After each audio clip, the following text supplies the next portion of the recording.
लेकिन इस बार ये गवर्नमेंट के रडार पे आ चुके हैं। क्या है इसका मतलब? ओला ने ऐसी कौन सी बड़ी गलती कर दी जिसकी वजह से आज ये इस सिचुएशन में है? कुणाल कामरा का इसके अंदर कितना बड़ा हाथ है? और सबसे बड़ा क्वेश्चन, क्या ओला कंपनी बंद हो जाएगी? इसके अलावा भी और भी बहुत सारे क्वेश्चन आपके दिमाग में आ रहे होंगे, सब पे एक एक करके बात करते हैं। तो मेरे जो रेगुलर सब्सक्राइबर है उन्हें भाई पहले से ही पता है कि ओला की जो सर्विस है वो कैसे इतने नीचे आ चुकी है, ऐसे क्या रीजन हो गए हैं, क्योंकि ईवी टॉक्स वाली वीडियो में हर हफ्ते हम बात करते हैं ईवी की दुनिया में क्या चल रहा है। तो उन्हें तो मोटा मोटा आइडिया, लेकिन जो मेरे चैनल पे पहली बार है, पहली बार वीडियो देख रहे हैं, तो मैं उन्हें बता दूं सीधा सिंपल रेफरेंस। ओला जब आया था 2021 में तो इनकी माने चलो सर्विस यहाँ पे थी, और आज 2024 चल रहा है तो इनकी कस्टमर सर्विस यहाँ पे आ चुकी है, ऐसे धरातल में चली गई है। और उसी का रिजल्ट आज हम देख रहे हैं और इसी से कनेक्टेड है कुणाल कामरा वर्सेस भाविश अग्रवाल की स्टोरी। तो इस बसड़ की जो एक्चुअल स्टार्टिंग होती है वो होती है 5 अक्टूबर से इस वाले ट्वीट के साथ। ओला के सीईओ भाविश अग्रवाल ने अपनी गीगा फैक्ट्री की एक इमेज शेयर करी जहां पे हार्ट वाला इमोजी था और किसी को टैग कर रखा था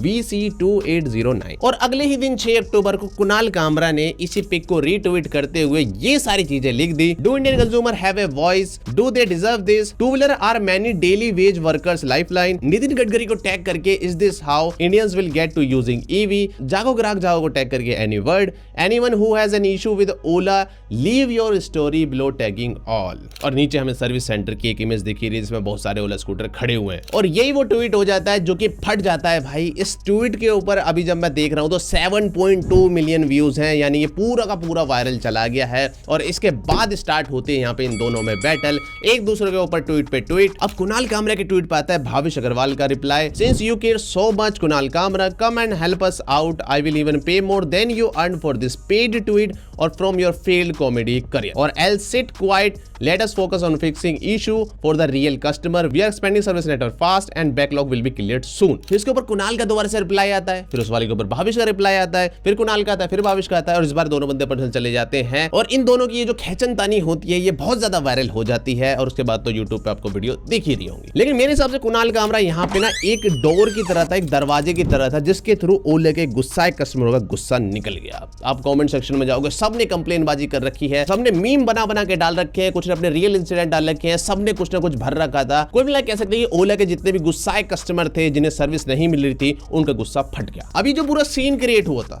ये धीरे धीरे ऐसे ठंडा हो रहा था, लेकिन दोबारा से एकदम गर्म हो गया क्योंकि इसके अंदर एंट्री ले ली गवर्नमेंट एजेंसीज ने। कुल मिला के यहाँ पे 3 गवर्नमेंट एजेंसी ने एंट्री ली है। सबसे पहले आता है CCPA, central consumer protection authority, जो कि ministry of consumer affair food and public distribution के अंदर आता है। इन्होंने 3 अक्टूबर को ओला इलेक्ट्रिक को कारण बताओ नोटिस जारी कर दिया, जहां पे इन्होंने बताया कि भाई ओला इलेक्ट्रिक जो है वायलेशन कर रही है कंज्यूमर प्रोटेक्शन एक्ट 2019 के सेवरल प्रोविजंस का, जिसके अंदर आते हैं deficiency in services, misleading advertisement, unfair trade practices and violation of consumer right. इन्होंने यहाँ पे ये भी बताया कि डिपार्टमेंट ऑफ कंज्यूमर अफेयर के अंदर 10,644 कंप्लेन आई है पिछले 1 साल के अंदर, जिसमें से 3300 कंप्लेन आई है सर्विस देरी से मिलने को, 1899 आई है कि हमारा स्कूटर डिलीवर लेट हुआ है, और 1459 आई है कि भाई हमें सर्विस के लिए बोल दिया गया लेकिन हमें सर्विस नहीं मिली है। अब इस नोटिस को ओला इलेक्ट्रिक ने एक्सेप्ट भी कर लिया और 15 दिन के अंदर उन्हें रिप्लाई देना होगा। एक चीज यहाँ पे है कि इस वाली चीज का कुणाल कामरा वाले सीन से कोई भी रिलेशन नहीं है, क्योंकि कुणाल कामरा का जो सीन हुआ था वो 6 अक्टूबर को हुआ था और इन्होंने नोटिस 3 अक्टूबर को दिया था। उसके बाद 8 अक्टूबर को मोर्थ ministry of road and transport and highway, जिनके करंट मिनिस्टर हो जाते हैं नितिन गडकरी, इन्होंने भी जांच चालू कर दी है जितनी भी कंप्लेन ओला इलेक्ट्रिक के अगेंस्ट रजिस्टर्ड हुई है कि कस्टमर को सर्विस रिलेटेड इश्यूज में क्या दिक्कतें आ रही है, उनका क्या रेजोल्यूशन दिया जा रहा है कंपनी द्वारा। और ओला इलेक्ट्रिक से इन्होंने एक रिपोर्ट ही मांगी है कि भाई कैसे आप इन सब चीजों को ठीक करने वाले हो, क्या रेजोल्यूशन देने वाले हो, उसी के बेस पे यहाँ पे अब मोर्थ एक्शन लेने वाले। और तीसरा आता है भाई मिनिस्ट्री ऑफ हैवी इंडस्ट्री। अब ये सबसे बड़ा प्लेयर हो जाता है, इसके नाम में ही हैवी है। आप इसे जिन लोगों को नहीं पता तो ministry of heavy industry he subsidy देता है भाई सभी कंपनीज को। आपने फेम सब्सिडी का नाम सुना होगा, चाहे वो फेम 1 हो, फेम 2 हो, फेम 3 जिसे अब PME ड्राइव बोला जाता है।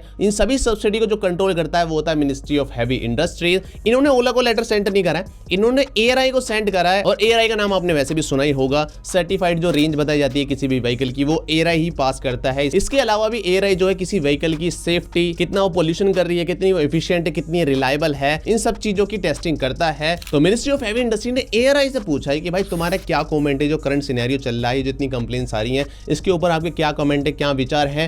क्योंकि ओला इलेक्ट्रिक भी PM E-ड्राइव स्कीम और FAME2 स्कीम दोनों से सब्सिडी लेता है, और इन दोनों ही सब्सिडी स्कीम के अंदर पहले लिखा हुआ है कि भाई जो भी हमारी सब्सिडी लेगा उन्हें अपने कस्टमर को वारंटी प्रोवाइड करनी पड़ेगी और एक मेंटेन्ड सर्विस को प्रोवाइड करना पड़ेगा। चाहे वो ओला हो, एथर हो, बजाज हो, कोई भी हो, सबको सर्विस देनी पड़ेगी जब भी आपको सब्सिडी मिलेगी। तो इन तीनों गवर्नमेंट एजेंसी ने एंट्री ले ली इस मामले में। अब बात करते हैं मेन रीजन की, जो मुझे पर्सनली लगता है ऐसी क्या गलती हो गई ओला से कि भाई इतना बड़ा ब्लंडर सा हो गया है। तो यहाँ पे जो मेन चीज मुझे समझ आ रही है वो हो जाता है कंपनी का ओवर ऑप्टिमिस्टिक होना प्लस बुरे समय के लिए तैयार ना होना। ओला एक स्टार्टअप कंपनी है, कोई बहुत ज्यादा पुरानी कंपनी नहीं है। इलेक्ट्रिक टू व्हीलर को बनाने का, बेचने का, सर्विस देने का इनके पास लिमिटेड एक्सपीरियंस है अगर आप कंपेयर करते हो इनके कॉम्पिटिटर से। यहीं पे एक अच्छा खा गए भाई। इन्होंने क्या करा, इन्होंने देखा कि भाई ईवी जो होती है उसके अंदर सर्विस की रिक्वायरमेंट बहुत कम होती है, ईवी में इशू भी कम आते हैं। ये बात भी सही है, अगर आप पेट्रोल से कंपेयर करोगे तो ईवी में नई सर्विस की जरूरत ज्यादा पड़ती है, दिक्कत वगैरह भी कम आते हैं, ना इनमें कोई ऑयल चेंज हो रहा है, जो नॉर्मल ब्रेक पैड वगैरह चेंज होते हैं वही चेंज होते हैं। तो कंपनी को लगा कि भाई जब ईवी में जरूरत ही नहीं है सर्विस की इतनी, तो क्यों ही इतने सारे सर्विस सेंटर खोलना। जो सर्विस का पैसा है उसे बचा के हम अपने स्कूटर में लगा देंगे, जिससे स्कूटर और भी सस्ता हो जाएगा और भी वैल्यू फॉर मनी हो जाएगा और हमारा स्कूटर दबा के सेल होगा, हम कंपटीशन को किल कर देंगे, जो कि शुरू के दिनों में हुआ भी है। इन्होंने बहुत अच्छा मार्केट शेयर खा लिया था भाई, आई थिंक 50% तक का इनका मार्केट शेयर आ गया था।